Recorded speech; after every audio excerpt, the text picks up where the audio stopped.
नमस्ते बच्चों, तीसरी कक्षा में आप सबका स्वागत है। पिछली तासिका में हमने कौन सा लेसन सीखा? हरियाली। उस लेसन में हमने मात्राओं का अध्ययन किया। कौन कौन सी मात्राएं? छोटी ई की मात्रा तथा बड़ी ई की मात्रा। तो चलो आज हम छोटे ऊ तथा बड़ी ऊ की मात्रा का अध्ययन करने वाले हैं। मात्राओं का अध्ययन करते समय आपको ह्रस्वता तथा दीर्घता की ओर ध्यान देना आवश्यक है ना? उच्चारण की तरफ ध्यान देना आवश्यक है। तो देखो, छोटी ऊ की मात्रा कुछ इस प्रकार होती है ना? देखो, इस स्वर से यानी छोटे ऊ से भी शब्द बनते हैं, जैसे ऊठ, उधर, उपवन, उछलना, गुड़िया, गुलाब, कछुआ। तो इस प्रकार छोटी ऊ से शब्द बनते हैं तथा छोटे ऊ के इस चिन्ह का इस्तेमाल शब्दों में भी होता है। गुड़िया, गुलाब, कछुआ। तो देखो बच्चों, यहाँ पर मैंने 12 खड़ी लिखी है। तो छोटी ई का उच्चारण किस प्रकार करना चाहिए, तो यह मैं आपको समझाती हूँ। देखो, क प्लस उ, कु। ख प्लस उ, खु। ग प्लस उ, गु। घ प्लस उ, घु। च प्लस उ, चु। तो इस प्रकार कु, खु, गु, घु, चु, छु, जु, झु, इस प्रकार ह्रस्वता के साथ इस चिन्ह का आपको वाचन करना है तथा उच्चारण करना है। देखो बच्चों, अब ऊ इस चिन्ह को अगर शब्दों में हम इस्तेमाल करेंगे तो उसका वाचन कैसे होगा? जैसे स प्लस उ, सु, सुन, बुन, मुर्गी, कुर्सी, सुपारी, सुपारी। इन शब्दों से भी वाक्य बनते हैं। देखो, एक लड़की का नाम कुमकुम था, उसके पास एक मुर्गी थी। तो इस प्रकार विभिन्न वाक्य आप बना सकते हो और इस मात्रा का वाचन तथा लेखन कर सकते हो। तो बढ़ते हैं बड़ी ऊ की मात्रा की तरफ। बड़ा ऊ, अब इसका उच्चारण आपको दीर्घता के साथ करना है, जैसे ऊ। इसे हम मराठी में दूसरा उकार भी बोलते हैं। तो देखो बच्चों, अब इस स्वर का ऊ का इस्तेमाल शब्दों में भी होता है। देखो, ऊ न, ऊपर, ऊधम, तो इस प्रकार बड़ी से शब्द भी बनते हैं और अब बड़ी ऊ से बना यह चिन्ह यानी बड़ी ऊ की यह मात्रा चिन्ह है। और इस चिन्ह का शब्दों में इस्तेमाल किस प्रकार किया जाता है, चलो पढ़ते हैं। दूर, दूध, फूल, सूखा, जूता, चूड़ी, मूली, आलू, भालू। इस प्रकार बड़े ऊ का उच्चारण आपको दीर्घता के साथ करना चाहिए। यह आपको कब पता चलेगा? जब आप उसका बार बार वाचन करेंगे, उच्चारण करेंगे, लेखन करेंगे, तभी आपका सराव हो सकता है। तो बड़ी ऊ से बने हुए कुछ वाक्यों की तरफ हम मुड़ते हैं। ये देखो, पहला वाक्य, नटखट भालू था। भालू इस शब्द को बड़ी ऊ की मात्रा लगी है। खूब उधम मचाता था, उधम। उसने खाए तरबूज, खरबूज, तरबूज, खरबूज। तो इस प्रकार आप भी विभिन्न शब्दों का वाचन वाक्यों का वाचन कर बड़ी ऊ की मात्रा तथा छोटी ऊ की मात्रा सीख सकते हैं। तो बढ़ते हैं हमारे पाठ्य पुस्तक की तरफ। तो बच्चों, पाठ्य पुस्तक का यह है पन्ना क्रमांक 14। पाठ का नाम है नूपुर और शुकुर।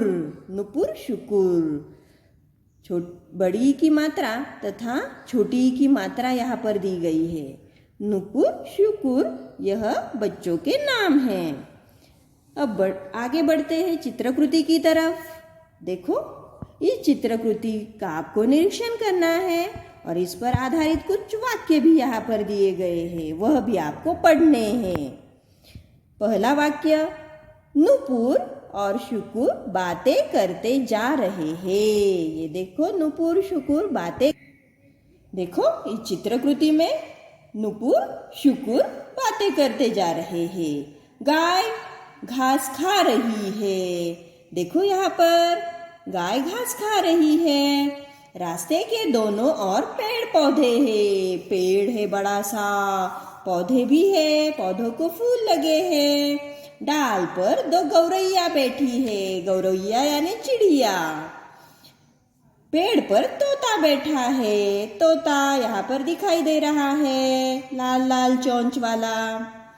टॉमी तितली के पीछे दौड़ रहा है। टॉमी नाम का कुत्ता तितली को पकड़ने दौड़ रहा है।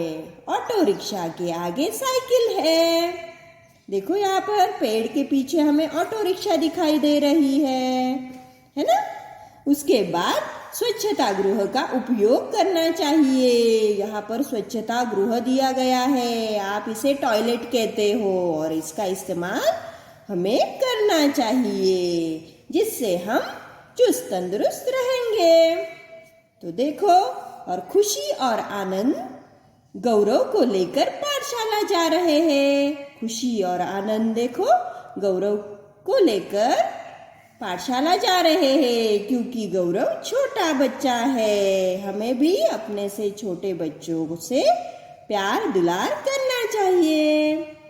देखो, पाठशाला भी दी गई है। बच्चे पाठशाला की तरफ मुड़ रहे हैं। तो इस प्रकार जब हम चित्र का निरीक्षण करते हैं, हमें जो छोटी छोटी चीजें दिखाई देती है, उनसे हमें वाक्य बनाने आने चाहिए। तो चलो, कुछ शब्द यहाँ पे दिए हैं, इसका वाचन आपको बार बार करना है, दोहराना है। पराग, पीपल, षष्ठी, पीयूष, फरहान, सौंफ, गणना, किरण, उर्मिला, माउस, ऊपर लखनऊ, पेड़ गुलाब, सड़क जूता, दिव्यांग खिड़की, छत उड़ना, गौरैया, पाठशाला गाय दरवाजा। तो देखो बच्चों, इन शब्दों का बार बार वाचन करो और पहले उकार के यानी छोटी ऊ की मात्रा के शब्द तथा बड़े ऊ की शब्द आपको अपने हिंदी की कॉपी में लिखने हैं। देखो, अब वर्णाक्षरों का लेखन किस प्रकार किया जाता है। देखो, यह वर्ण अगर हमें लिखना है तो इस प्रकार शुरुआत हमें करनी चाहिए, है ना। ऐसे हाफ कर्व, एक खड़ी दंडी है और एक स्लीपिंग लाइन है। तो इस प्रकार प, श, फ, न, उ का लेखन किस प्रकार करना है, यह पन्ना नंबर 14 पर दर्शाया गया है। तो बच्चों, वर्णाक्षरों से किस प्रकार शब्द बनते वह भी हम देखेंगे। यहाँ पे चित्रों के माध्यम से हमें समझाया गया है पन्ना क्रमांक 15 के ऊपर।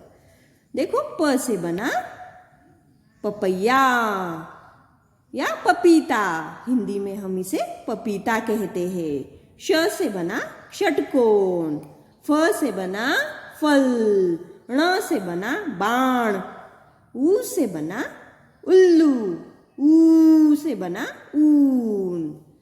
अब यहाँ पर नीचे पढ़ो या वाचन करो, यह दिया गया है। विभिन्न शब्द तथा वाक्यों का हमें बार बार वाचन करना है।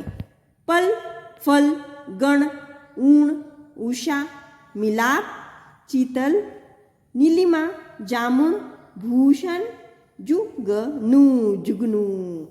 देखो इन शब्दों से किस प्रकार वाक्य बने हैं। रमण फूल ला, मीनू आभूषण ला, उषा जामुन ला, भानु गीत गा, अनूप तान ला, मनु चल भाग, माई चली गई, चल चल भाई, मनाली फल ला। तो इस प्रकार इन शब्दों का तथा वाक्यों का आपको वाचन करते रहना है, तभी आपको छोटी ई की मात्रा तथा बड़ी ऊ की मात्रा समझ में आएगी। चलो, तो लेखन विभाग में क्या क्या दिया गया है। जैसे हमने हरियाली तथा गाना बजाना इस पाठों के माध्यम से इसका अध्ययन किया ही है।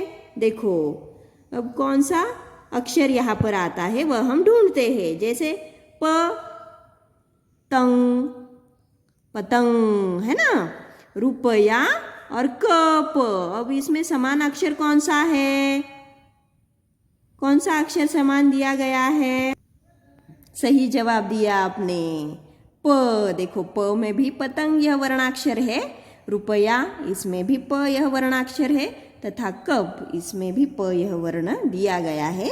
तो यहाँ पर कॉमन अल्फाबेट यानी समान अक्षर कौन सा है, प। नीचे चलते हैं, षष्ठी, औषधि और धनुष।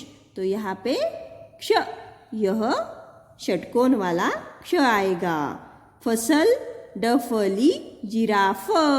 तो फ यह समान अक्षर इस चित्रकृति के माध्यम से दर्शाया गया है। श्रमण, संगणक, कान या कर्ण हम बोल सकते हैं। तो यहाँ पर पहला वाला न आएगा। उड़न खटोला, चाउर और माउस। तो यहाँ पर ऊ आएगा, छोटा वाला ऊ। यह चित्र उदबिलाव, गऊ और उबाऊ। तो बड़ी वाली ऊ यहाँ पर आएगी, जिसका उच्चारण हमें दीर्घता के साथ करना है। तो बच्चों, अनुरेखन में भी आपको जो ये शब्द दिए गए हैं इनका लेखन करना है और बार बार इन सभी शब्दों का वाचन आपको करना है। इसके माध्यम से आप छोटी ऊ की मात्रा तथा बड़े ऊ की मात्रा सीखोगे। Thank you.